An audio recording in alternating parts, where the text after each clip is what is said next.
हाय नमस्कार. प्रवीण काळे. दिनांक 23 नोव्हेंबर 25चा रविवार. गेले 2 दिवस अतिशय धावपळीत गेल्याने आजचा रविवार थोडासा सुसह्य गेला. मागील 2 दिवसात कॉन्ट्रॅक्टर पांडेंच्या मुलाचा म्हणजे सुजितचा लग्न सोहळ्यातील व्यस्तता, त्याने दिलेल्या पाहुणचारावर सन्मानावर गदगद झालेलो व व्यापलेलो. आज सकाळी 4च्या सुमारास घरी पोचलो तरी थोडा सुसह्यच म्हणून घेत होतो. आणि रात्री पालखी पुढे नेण्यासाठी कालच्या चतुरंगातील ऊब आणि उमेदमधील डॉक्टर नाडकर्णींच्या पालखी पुढे निघाली हा लेख वाचला. मला पुन्हा रिलेट करून बसलो. कारण या स्पर्धेच्या युगात माझ्या मोठ्या मुलीने वैष्णवीने फक्त डेंटिस्टची डिग्री घेऊन स्वतःचा व्यवसाय सुरू करावा या तिच्या अट्टहासाला बळी पडून तिचं गेल्याच महिन्यात क्लिनिक उघडून दिलेलं आणि तिने या व्यवसायात स्वतःला झोकून दिलेलं पाहिलं व तिचं डॉक्टरी कौशल्य पाहून मनाने नाराज असलेलो मी पुन्हा भारावून गेलो. कारण मला तिला पुढे शिकवायचं होतं. मास्टर PhDची अपेक्षा असताना तिने कुठे थांबावं हे तिने डिसाईड केल्याने थोडा नाराजच होतो. पण तिच्या या डॉक्टरी कौशल्याने पूर्ण प्रभावित झालो आणि समाधानी. कारण डॉक्टरी पेशात पुढे कितीही शिकवलं तरी इस्टॅब्लिश होता 35-40 कधी येते कळत नाही. म्हणून तिच्या अवघ्या 25शीतल्या डॉक्टरी कौशल्यात इस्टॅब्लिश होताना बघून पालखी पुढे निघाली म्हणून निर्धास्त झालो आणि समाधानी. लेख आहे. ऐकूया मग लेख पालखी पुढे निघाली. लेखक डॉक्टर आनंद नाडकर्णी. अभिवाचक प्रवीण काळे. आपल्या महाराष्ट्र राज्याच्या अंतर्भागात वसलेलं आणि शहर म्हणून पाहणारं एक गाव. सोयीसाठी आपण त्याचं नाव ठेवू मध्यम गाव. त्या गावातच वाढलेला आणि आता डॉक्टर होऊन अतिदक्षता सेवेमध्ये प्रावीण्य मिळवलेला तरुण आपल्या गावात अद्ययावत रुग्णालय उभारण्याचं स्वप्न घेऊन गावी आला. कुटुंबाची आर्थिक मदत, बँकांचं कर्ज या जोरावर त्याने छोटेखानी रुग्णालय सुरू केलं. त्याची पत्नी बालरोगतज्ञ. दोघे महाविद्यालयीन काळापासून एकमेकांना ओळखणारी. तीही तशी मध्यमवर्गीय कुटुंबात वाढलेली. अमाप आशा डोळ्यात ठेवून डॉक्टर माधव आणि डॉक्टर रमा यांनी सुरू केलेल्या प्रवासामध्ये 2 वर्षांनंतर मात्र येत होता नैराश्याचा पूर. काय बरं झालं होतं असं? तर व्यवसायाची आर्थिक घडी नीट बसत नव्हती. नवलाईचे महिने सरल्यावर कुटुंबाकडूनही आर्थिक प्राप्तीबद्दल शेरी टोमणे चालू झाले होते. बँकेचे हप्ते मात्र व्यवस्थित भरले जात होते. मूळ मुद्दा होता तो त्यांच्या प्रॅक्टिसच्या पद्धतीचा. अतिदक्षता विभागात आणि बाल आरोग्याच्या विभागात सुद्धा रुग्ण पाठवण्यासाठी परिसरातील डॉक्टरांचं सहकार्य आवश्यक होतं. या दोघांचेही निदान उपचार कौशल्य समाजाला कळायला काही वेळ लागणार. मौखिक कीर्ती हा अमंद आचेवर तयार होणारा पदार्थ आहे. त्यासाठी घाई करून चालत नाही. त्या दोघांकडे धीर होता, पण तो पोखरण्यासाठी अनेक शक्ती कार्यरत होत्या. 50 किलोमीटरवरचं रुग्णालय एकूण बिलाच्या 30% रक्कम पाठवतं मला. तुम्ही जवळ असला म्हणून काय झालं, तेवढं तर मिळालंच पाहिजेत. एका अनुभवी डॉक्टराने त्यांना सुनावलं. रुग्णाला शिफारस देऊन पाठवण्यासाठी डॉक्टर कट घेतात हे या जोडप्याने ऐकलं होतं. आता अनुभवाची वेळ होती. 2 वर्षांच्या काळामध्ये आपल्या तरुण दाम्पत्याने मोठ्या उमेदीने या प्रवासात सामील न होण्याचं शौर्य दाखवलं होतं. रुग्णालयाचं सेल्स मार्केटिंग करणारे कर्मचारी ठेवले नव्हते. त्यामुळे रुग्णांचा ओघ असायचा, पण त्यांची शक्ती तुकडी पडायची. हे दोघे ज्युनियर असल्याचा फायदा घेऊन अनेक जण यांना ज्ञान द्यायचे. इतक्या कमी तपासण्या लिहून ना तुमचा धंदा चालणार ना आमचा. सिरिंजभर रक्तामध्ये बसतील त्या सगळ्या टेस्ट लिहिल्या पाहिजेत की नाही यांच्या पॅथॉलॉजी लॅब मालकाने सुनावलं. काय तुमची प्रिस्क्रिप्शन्स, लेटरहेडचा कागद नको का भरायला? औषध विक्रेत्या दुकान मालकाने खडसावलं. त्यात भर पडली एकत्र कुटुंबातल्या घर सदस्यांची. समाजसेवा करायची होती तर एवढा पसारा मांडलाच कशाला? तरुण डॉक्टराच्या चुलत्यांनी त्याला झापलं. तसंही रुग्णालय चालत नाही आहे तर बाळणपण तरी आटपून घे स्वतःचं, असे सल्ले त्या बालरोगतज्ञ सुनेला मिळू लागले. थकले बिचारे ते दोघे. मनातली चिडचिड एकमेकांवर निघायला लागली. रोजच्या कामातली प्रसन्नता हरवू लागली. ही घुसमट व्यक्त करायला जवळचं असं कुणी नाही. आपले निर्णय चुकले तर नाहीत अशी शंका वारंवार मनात यायला लागली. ताण वाढत होता. दिशा हरवली होती. या दोघांनी मानसिक आरोग्य तज्ज्ञांची मदत घ्यायचं ठरवलं. त्यांच्या गावापासून थोडं लांब पण आवाक्यातलं असंच दुसरं मध्यम गाव आहे. तिथे डॉक्टर नरेंद्र अर्थात नरेन मनोविकार तज्ज्ञ म्हणून प्रॅक्टिस करतो आणि रुग्णालय चालवतो. आता नरेनची कहाणी थोडक्यात सांगायला हवी. त्याचंही नाव बदललं आहे.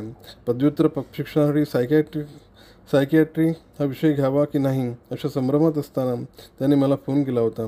कित्येक वर्षांपूर्वी. आमची त्याअवधी अजिबात ओळख नव्हती. नेमकं संभाषण काय झालं हे माझ्या स्मरणात नाही, पण त्याने ही शाखा निवडली. त्यानंतर मात्र नरेन सतत संपर्कात राहिला. त्याचं MDचं शिक्षण झाल्यावर 2-3 महिने ठाण्यात येऊन IPH या मन आरोग्य संस्थेतील आम्हा सहकाऱ्यांबरोबर रात्रंदिवस गुरुकुल पद्धतीने शिकला. त्याच्या रुग्णालयाच्या आखणी कार्यवाहीमध्ये आम्ही जमेल ती मदत केली. त्याच्या सहकाऱ्यांसोबत अनेक वर्षाचा नातेसंबंध जडला. मन आरोग्यतज्ञ म्हणून त्याची सशक्त वाटचाल सुरू आहे. महाराष्ट्राच्या अनेक मध्यम गावांमध्ये असे अनेक डॉक्टर नरेन आहेत. त्याचं खूप समाधान आहे. डॉक्टर नरेन हा तरुण डॉक्टर सामाजिक उद्योजक या वृत्तीचं प्रतिनिधित्व करतो हे लक्षात यावं. यामध्ये माझ्या काही विद्यार्थिनीसुद्धा आहेत. मनावरचा ताण वाढतो तेव्हा शांत झोपेचं महत्त्व आपल्या लक्षात येतं, नरेन म्हणाला. समोर बसलेले माधव रमा मनपूर्वक ऐकत होते. कोणताही निर्णय घेताना लक्षात काय ठेवायचं तर निवडलेल्या पर्यायाची ही किंमत 2 प्रकारची असते, भावनिक आणि व्यावहारिक, तसेच नजीकची आणि दूरची. या समीकरणांमध्ये आता डॉक्टर माधव, डॉक्टर रमा त्यांचे स्वतःचे तपशील भरू लागले. एखाद्या मोठ्या शहरांमधल्या कॉर्पोरेट रुग्णालयांमध्ये दोघेही पूर्णवेळ नोकरी करत राहिले असते हा एक पर्याय, आणि गावी जाऊन शून्यातून निर्मिती करण्याचा दुसरा पर्याय. जशी किंमत लिहायची तशी कमाईसुद्धा लिहायची. प्राप्तीसुद्धा भावनिक आणि व्यावहारिक तशीच जवळची आणि लांबची. व्यावहारिक जगामध्ये पद, पैसे, प्रतिष्ठा असे मुद्दे येतात. महानगरामध्ये मला माणूस म्हणून ओळखणारं कोणीच नाही, मात्र या पंचक्रोशीमध्ये अनेक आहेत.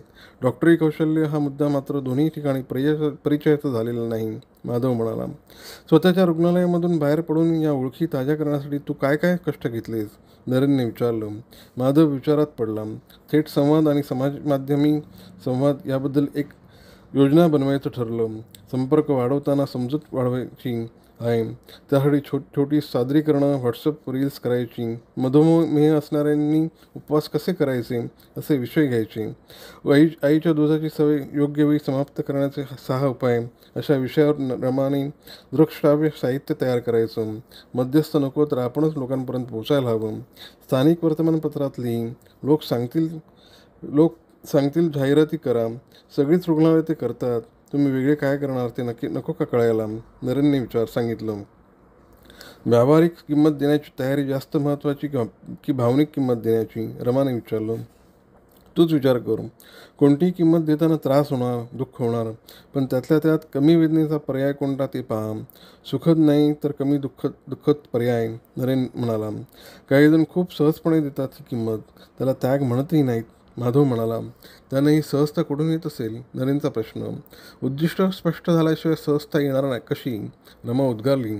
चला वैयक्तिक आणि सामायिक उद्दिष्टांची उतरण लिहायला घेऊया, नरेनने संधीत साधली. म्हणजेच भावनिक किंमत जितक्या सहजपणे देता येईल त्या प्रमाणात व्यावहारिक किंमत देणे सुलभ होईल. मन त्याला तडजोड असे म्हणणार नाही, माधव म्हणाला. कडू लागणारं औषध जर आजाराला संपवणारं असेल तर चवीला किती महत्त्व द्यायचं.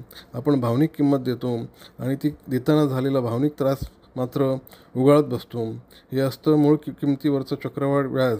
किंमत देणं ही मनातली वास्तववादी प्रक्रिया आहे, पण किंमत मोजायला लागली मलाच का, किती काळ द्यायची, हे आहे स्वतःने निर्माण केलेलं चढ्या दराचं व्याज, नरेन म्हणाला.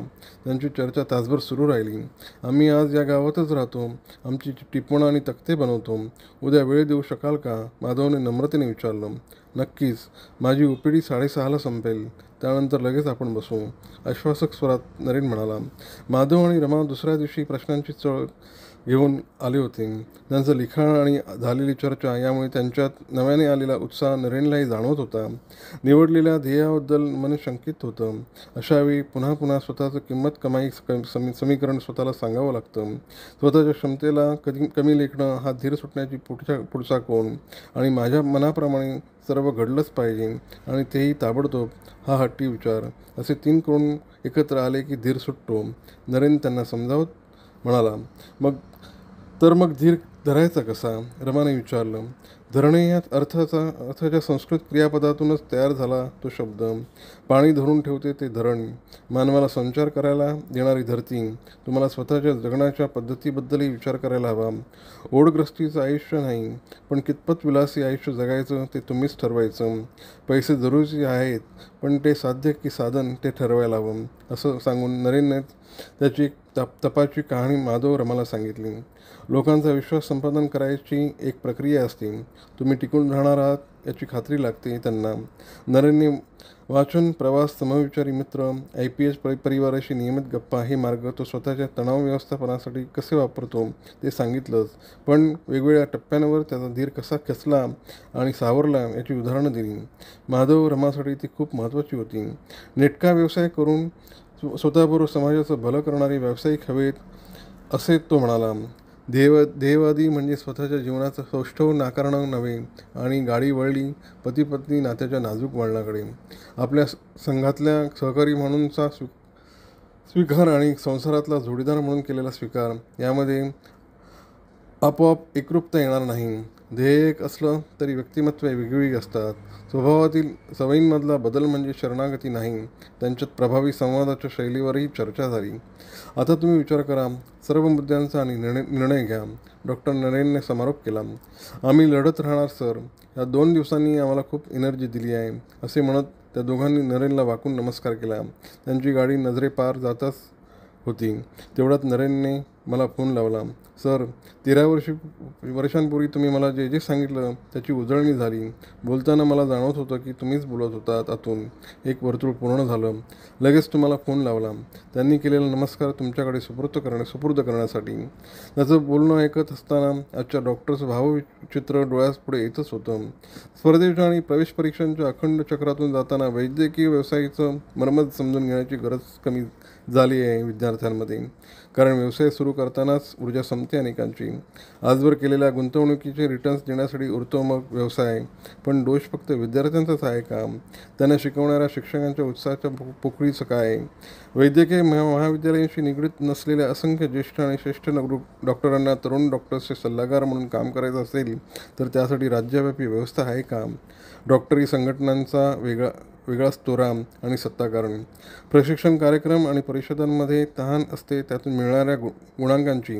बदलणाऱ्या समाजामध्ये राहायचं कसं, बोलायचं कसं याचं अनौपचारिक शिक्षण संपून गेलं तर व्यापारीकरणाचा पूर तर येणारच, पण त्यात माणुसकीसुद्धा भरली जाणार. म्हणून प्रत्येकाने आपली घागर दुधाने भरून व्यवसायाच्या गाभाऱ्यामध्ये अर्पण करायलाच हवी.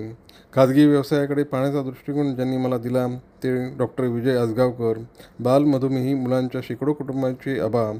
स्वतःचं सुतिकागृह व्यसनमुक्तीच्या कामासाठी मला सोपविणारे स्त्रीरोग तज्ज्ञ डॉक्टर श्याम आणि डॉक्टर सुनीता कणबूर. वयाचं 8वं दशक लागलं तरी 8 तास नेमाने रुग्णसेवा देणारे डॉक्टर श्री सुळे सर.